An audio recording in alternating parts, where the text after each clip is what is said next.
Hello everyone, स्वागत है आपका आपके अपने चैनल परफेक्ट फार्मेसी पे। मैं हूं सुनीता कंवर और आज की वीडियो के अंदर हम लोग डिस्कस करेंगे कि जो हमारा नवंबर 2022 का फार्माकोलॉजी सेकेंड का 5th सेमेस्टर का क्वेश्चन पेपर है, इसके अंदर क्या क्या क्वेश्चंस जो हैं वो आए थे एंड ब्रीफ के अंदर हम लोग जो है क्वेश्चन पेपर का सोल्यूशन भी डिस्कस करेंगे। तो इसकी PDF जो है वो आपको टेलीग्राम चैनल पर मिल जाएगी। 5th सेमेस्टर के जितने भी क्वेश्चन पेपर है नवंबर 2022 के, तो वो आप वहाँ जाकर के चेक कर सकते हैं। एंड नोट्स जो हैं 5th सेमेस्टर की वो हमारी ऑफिशियल वेबसाइट perfectpharmacy.in पर आपको मिलेंगे, तो वो चीज़ आप वहाँ जा करके चेक कर सकते हैं। ठीक है, तो चलो अब हम देखते हैं कि क्या क्या क्वेश्चन जो हैं वो इस क्वेश्चन पेपर के अंदर आए हुए हैं। सबसे पहले हमारे पास आता है section A and section A के अंदर हमारे पास 2 क्वेश्चन आते हैं जिसके अंदर 5-5 क्वेश्चन होते हैं। सारे जो है 2-2 मार्क्स के होते हैं। तो टोटल सेक्शन ए जो है वो हमारे पास 20 मार्क्स का है। ठीक है, तो सबसे फर्स्ट क्वेश्चन इसके अंदर जो है वो आता है, give 4 drugs used as anticoagulants. तो एंटीकोएगुलेंट्स के रूप में यूज होने वाली किन्हीं भी 4 ड्रग्स के नाम जो है वो हमें यहाँ पर बताने हैं। Now next question is right the therapeutic uses of thyroid hormone synthesis inhibitors. तो हमारे पास क्या है, एंटी थायराइड ड्रग्स के अंदर एक क्लास आती है थायराइड हार्मोन सिंथेसिस इनहिबिटर्स। तो ये क्लास के ड्रग्स जो है उनके थेरापेटिक यूजेस क्या है वो हमें यहाँ पर बताना है। तो सिंपली इन्हें हम लोग एंटी थायराइड ड्रग्स के रूप में यूज़ करते हैं। बाकी जो है इसका आंसर बाकी भी हम लोग लिख सकते हैं। Next question is what are the indications for thyroid diuretics. तो थायराइड डायूरेटिक्स को जब यूज़ करा जाता है तो उसके लिए क्या इंडिकेशंस जो हैं वो दी जाती हैं, वो चीज़ हमें यहाँ पर बताना है। Next question is define anaphylaxis and give the drug of choice to treat it. तो सबसे पहले एनाफाइलैक्सिस होता क्या है उसकी डेफिनेशन हमें यहाँ पर लिखनी है। उसके बाद में ड्रग ऑफ चॉइस क्या होती है एनाफाइलैक्सिस को ठीक करने के लिए, वो चीज़ हमें यहाँ पर बतानी है। Next question is define oxytocic, give example. तो ऑक्सीटोकिक जो है ये क्या होता है, सबसे पहले इसकी डेफिनेशन हमें यहाँ पर लिखनी है, देन इसके एग्जाम्पल बताने हैं। तो इस टर्म का मतलब होता है कि ऐसी ड्रग्स जो क्या करती हैं, जो यूट्रस की मसल्स होती है उसके कॉन्ट्रैक्शन में मदद करती हैं। तो इसके अंदर सबसे पहले मेन एग्जाम्पल जो है वो तो ऑक्सीटोसिन आ ही जाएगा, बाकी भी और ड्रग्स जो हैं वो भी इसके अंदर आ सकती हैं। ठीक है, नेक्स्ट क्वेश्चन, सेकंड क्वेश्चन का फर्स्ट जो पार्ट है वो है व्हाट इज रूमेटॉइड आर्थराइटिस और name 2 drugs use to treat it. तो या तो हमें यहाँ पर ये बताना है कि रूमेटॉइड आर्थराइटिस क्या होता है, या फिर हमें कोई भी 2 ड्रग्स के नाम यहाँ पर लिखने हैं जो उसे ट्रीट करने के लिए काम में आती हैं। तो रूमेटॉइड आर्थराइटिस जो है सिंपली एक ऑटो इम्यून डिसऑर्डर होता है जिसके अंदर क्या होता है, जॉइंट्स के अंदर इन्फ्लामेशन एंड बहुत ज़्यादा पेन होने लग जाता है एंड क्या होता है कि जॉइंट्स जो है वो मूव भी नहीं कर पाते हैं। अब कोई भी 2 ड्रग्स जो इसे ट्रीट करने के अंदर यूज़ होती हैं उनके नाम जो है वो हमें यहाँ पर लिखने हैं। ठीक है, next question is give 2 examples of inhibitor of dipeptidase 4। तो ये क्या है, ये हमारे पास में एंटी डायबिटिक एजेंट्स के अंदर एक क्लास आती है। तो इसके जो 2 एग्जांपल्स इसके अंदर आते हैं इस क्लास के अंदर, वो हमें यहाँ पर लिखने हैं।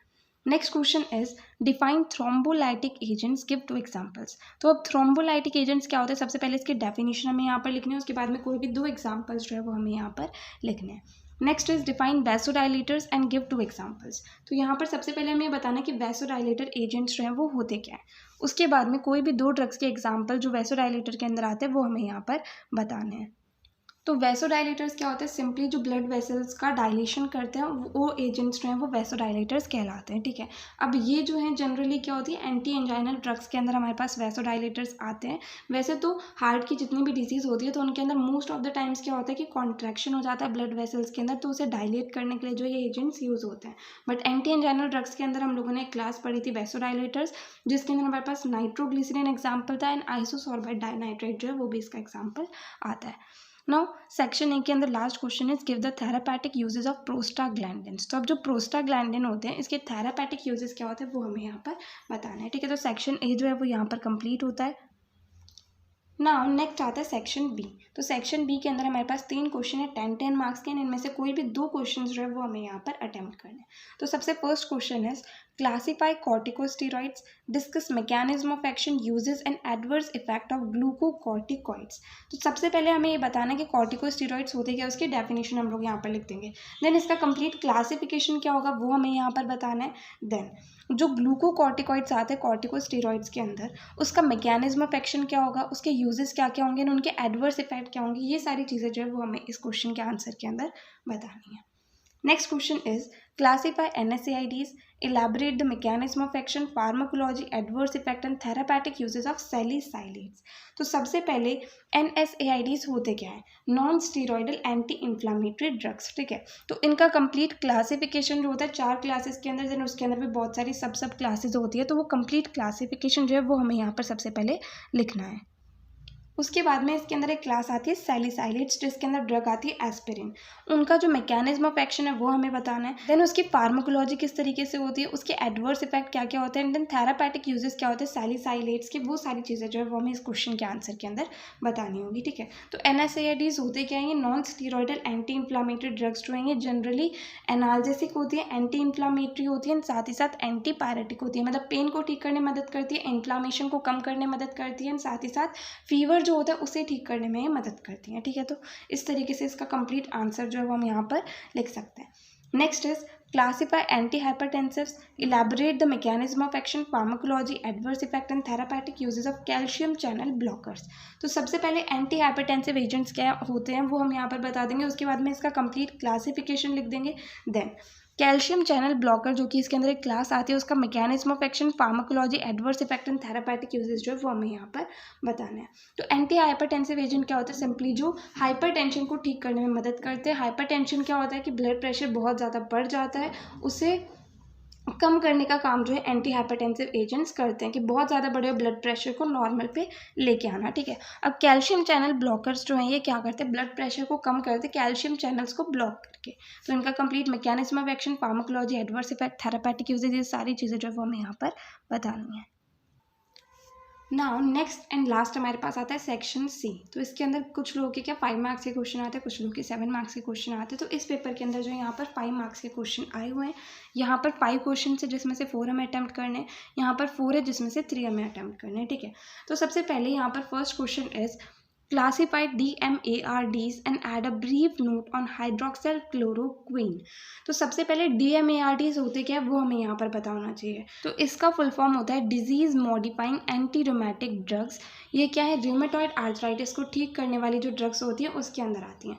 तो इसका क्लासिफिकेशन हमें यहाँ पर लिखना है। उसके बाद में एक पर्टिकुलर ड्रग हमारे पास दी गई है हाइड्रोक्सिल क्लोरोक्वीन। इसके ऊपर एक ब्रीफ नोट जो है वो हमें लिखना है कि इसका मैकेनिज्म ऑफ एक्शन किस तरीके से होगा, तो इसकी जो फार्माकोलॉजी होगी कंप्लीट, वो सारी चीज़ें जो हम यहाँ पर लिख सकते हैं, ठीक है। Next is define bio assay, list out the principles of bio assay. सबसे पहले बायो एसे होता क्या, उसकी डेफिनेशन हमें यहाँ पर लिखनी है। देन बायो एसे के जो प्रिंसिपल्स होते हैं उनके बारे में हमें यहाँ पर लिखना है। Next is what are androgens, write the physiological role of sex hormones. तो सबसे पहले हमें ये बताना है कि एंड्रोजेंस जो हैं वो क्या होते हैं। तो ये मेल सेक्स हार्मोन्स होते हैं। देन सेक्स हार्मोन्स जो है उनका फिजियोलॉजिकल रोल क्या होता है वो चीज़ हमें यहाँ पर बतानी है। Now next question is classify anti arrhythmic drugs, write in detail pharmacology of drugs use to treat arrhythmias. तो सबसे पहले एंटी एरिथमिक ड्रग्स क्या होती है वो हम बता देंगे। देन इसका क्लासिफिकेशन जो है वो कंप्लीट हमें यहाँ पर लिखना है। देन डिटेल के अंदर फार्माकोलॉजी लिखनी है, ड्रग्स जिन्हें एरिथमिया को ट्रीट करने के लिए यूज़ करा जाता है, मतलब एंटी एरिथमिक ड्रग्स की जो फार्माकोलॉजी है वो हमें यहाँ पर डिटेल के अंदर लिखनी है। तो एंटी एरिथमिक ड्रग्स क्या होती हैं? ये ऐसे ड्रग्स या एजेंट्स होते हैं जो एरिथमिया को ठीक करने के काम आते हैं। एरिथमिया क्या होता है? इरेगुलर हार्ट बीट वाली जो कंडीशन होती है उसे एरिथमिया कहा जाता है। अब इसका क्लासिफिकेशन जो है 5 क्लासेस के अंदर होता है, तो वो कंप्लीट हम लोग यहाँ पर लिख देंगे। देन डिटेल फार्माकोलॉजी के अंदर सबसे मेन हम मैकेनिज्म ऑफ एक्शन लिखेंगे, एडवर्स इफेक्ट, साइड इफेक्ट, ये सारी चीज़ें आ जाएंगी। एंड यूजेस क्या होते हैं इन ड्रग्स के वो चीज़ हम लोग यहाँ पर मेंशन कर देंगे। Next question is briefly explain the pharmacology of potassium sparing diuretics. तो डायूरेटिक्स के अंदर ही हमारे पास एक क्लास आती है पोटेशियम स्पेयरिंग डायूरेटिक्स। तो इसकी फार्माकोलॉजी जो है वो ब्रीफ के अंदर हमें यहाँ पर एक्सप्लेन करनी है। तो सबसे पहले इसके अंदर ड्रग्स कौन कौन से आएंगे वो हम बता देंगे। देन इसका मैकेनिज्म ऑफ एक्शन किस तरीके से होगा, देन इसके एडवर्स इफेक्ट, साइड इफेक्ट्स क्या होंगे, देन इसके थेरापेटिक यूजेस क्या होंगे, वो सारी चीज़ें जो हम यहाँ पर मेंशन कर देंगे, ठीक है। नाउ लास्ट क्वेश्चन का first part is define and classify anti hyperlipidemic drugs, list out various uses of it. तो सबसे पहले एंटी हाइपरलिपिडेमिक जो ड्रग्स होती है उसकी डेफिनेशन लिखनी है, उसका कंप्लीट क्लासिफिकेशन लिखना है। देन इन ड्रग्स के वेरियस यूजेस क्या होते हैं वो हमें यहाँ पर बतानी है। तो एंटी हाइपरलिपिडेमिक ड्रग्स क्या होती हैं? ये ऐसे ड्रग्स या एजेंट्स होते हैं जो कोलेस्ट्रॉल का लेवल या लाइपोप्रोटीन का लेवल हमारे बॉडी के अंदर, हमारे ब्लड के अंदर बढ़ जाता है, उस चीज़ को कम करने में जो है ये ड्रग्स मदद करती हैं। देन इसका क्लासिफिकेशन जो है वो भी अप्रॉक्स 5 क्लासेस के अंदर होता है, तो वो कंप्लीट क्लासिफिकेशन जो है वो हमें यहाँ पर लिखना है। देन इन ड्रग के वेरियस यूजेस क्या होते हैं वो चीज़ हमें यहाँ पर बतानी है।